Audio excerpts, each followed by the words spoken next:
Jennifer Lopez has been the topic of many heated discussions involving plagiarism, controversial performances, and questionable associations, but there's more than meets the eye to just how evil she really can be. Today, I want to share some big red flags that J.Lo has been exposed of that might make you question your thoughts or opinions on her. So let's go.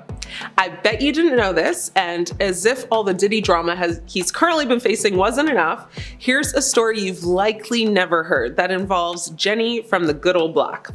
So, Jennifer Lopez and Sean Diddy Combs dated way back in 1999 after he was a producer on her hit debut album, On the Six. The pair split in 2001, and Lopez has remained tight-lipped about the pair's relationship. But in December of 1999, Sean Diddy Combs, Jennifer Lopez, his bodyguard Anthony Wolf Jones, and a 21-year-old rapper Jamal Shine Barrow, a Combs protege, were involved in a disagreement at Club New York in Manhattan that ended with blasting and left 3 people injured.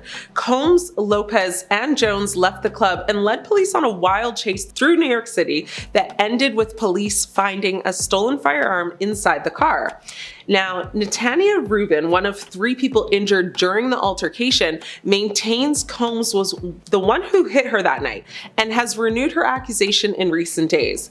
Now, Combs and Lopez were arrested, detained, and initially charged for their involvement, but the charges were quickly dropped against Lopez. Combs, Jones, and Barrow faced charges related to firearm possession, and prosecutors alleged Combs and Jones attempted to bribe the driver of the car that left the nightclub to tell police the firearm was his in exchange for $50,000.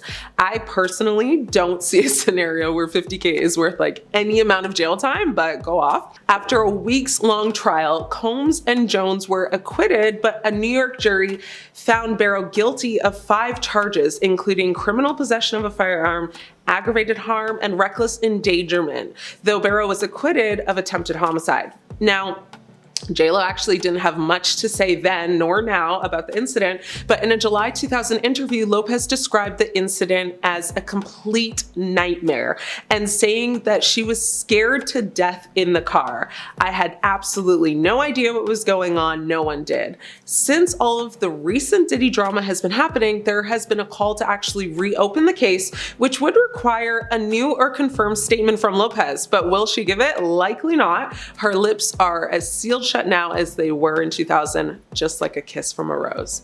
Now, you might be wondering, what does this have to do with J.Lo? How does this make her sketchy or like quote unquote evil? Well, it is alleged that the firearm that injured 3, with one actually hitting one woman in the face, was not only brought by J.Lo, but she allegedly handed it to Diddy the second he started getting into the altercation. So just let that one sink in.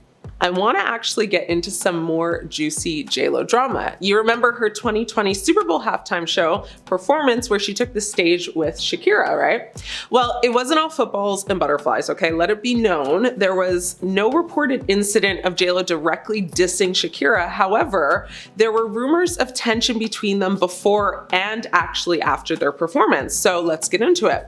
Some pre-performance rumors say that reports suggest Lopez and Shakira disagreed over set time and performance length, with Lopez allegedly being the difficult to please one in this instance.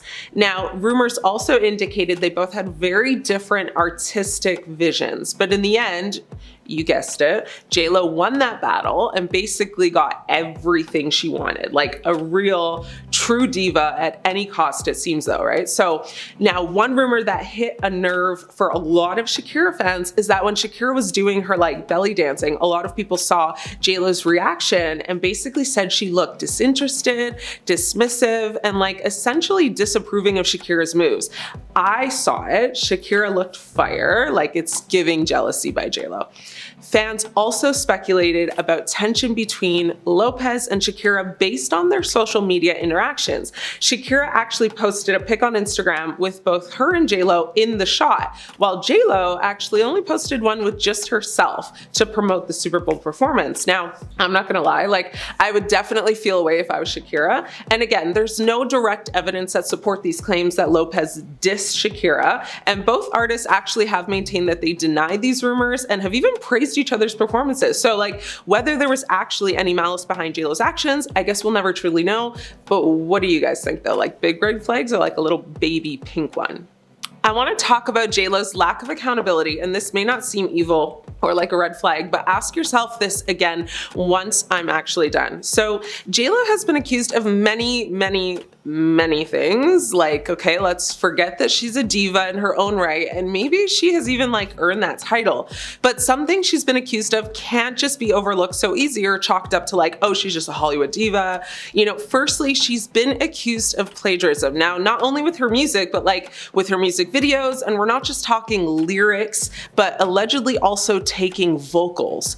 So J.Lo has faced accusations of using Ashanti's, our R&B queen of the early 2000s, vocals without proper credit on several songs, like including I'm Real and Ain't It Funny. Ashanti had recorded demo versions of these songs, and parts of her vocals were allegedly used in the final tracks. That's wild. And like, despite all the claims being pretty strong and solid, J.Lo has quite honestly taken no accountability at all. Like, she actually hasn't even addressed the claims once.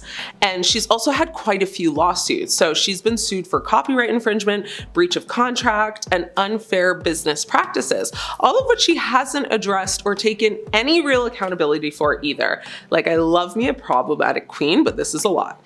Another horrible moment for J.Lo was in 2017 when she faced backlash after posting a message on Instagram expressing her support for unity and peace following protests in Charlottesville, Virginia.